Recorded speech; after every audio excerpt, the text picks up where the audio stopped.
Yan, luto na po siya. Nagkasibo siya mga pangga kasi. Ayan po yung ating mga lamas mga pangga. Meron po ako dyan, loya at saka kamatis, sibuyas at saka repolyo. Sa repolyo. At sal. Ayan. At meron din akong green na sili. Ayan. May kalamansi ako dito sa gilid. Ayan. Kasi lalagyan ko siya ng mamaya. Ng kalamansi para medyo asim-asim siya konti. At meron din ako ditong gulay. Gulay ko po ay lang talbos tsaka okra.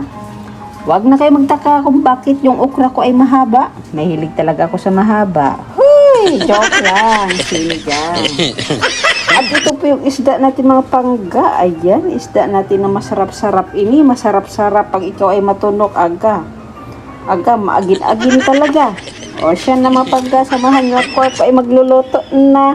At magpakulo na din tayo ng dito ng tubig. Ayan. Ayan yung tubig natin. Nilagyan ko po siya ng isang ka-container. O, container ka nga. Siya na ay.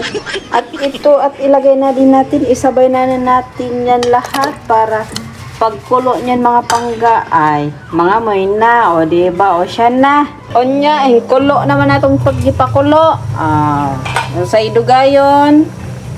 Eglon-od na to yung isda. O, diba? Ito na itong isda. Hanggang to mga pangga. Hanggang bukas. Bulang talaga to si MJ ba?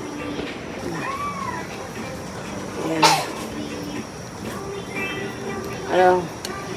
To mga pangga. Pag mayroon matira ngayong gabi, at ilagay ko siya sa sa rip. Tapos bukas ng umaga, at ito din ipaulam ko sa kanila. Ayan.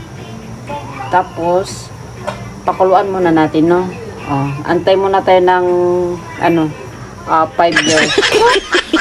Kulo naman. Ito na ibutang, atong okban. Ibutang na natin yung talbos.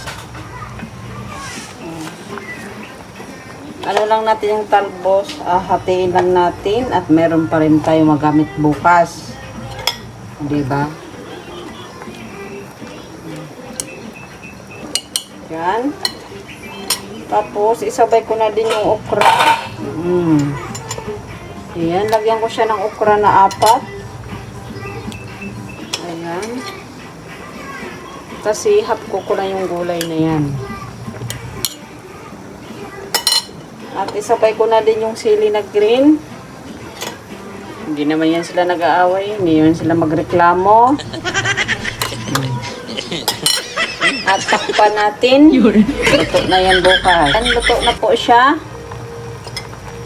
Nagkasibo siya mga pangga kasi perting kataba sa sa isda.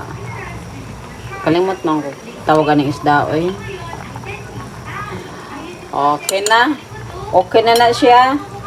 Tapos, at ayan, magpakain na tayo sa ating junakers. Ayan, yan yung ulam nila ngayon. Ito yung kanin nila. At meron pa silang natila na beefloaf. O, diba? O, siya na. Maraming salamat sa lahat dyan mga pangga. At maraming salamat sa suporta sa akin. Kahit hindi na ako masyado updated sa inyo. Hey! O, siya na. Bye!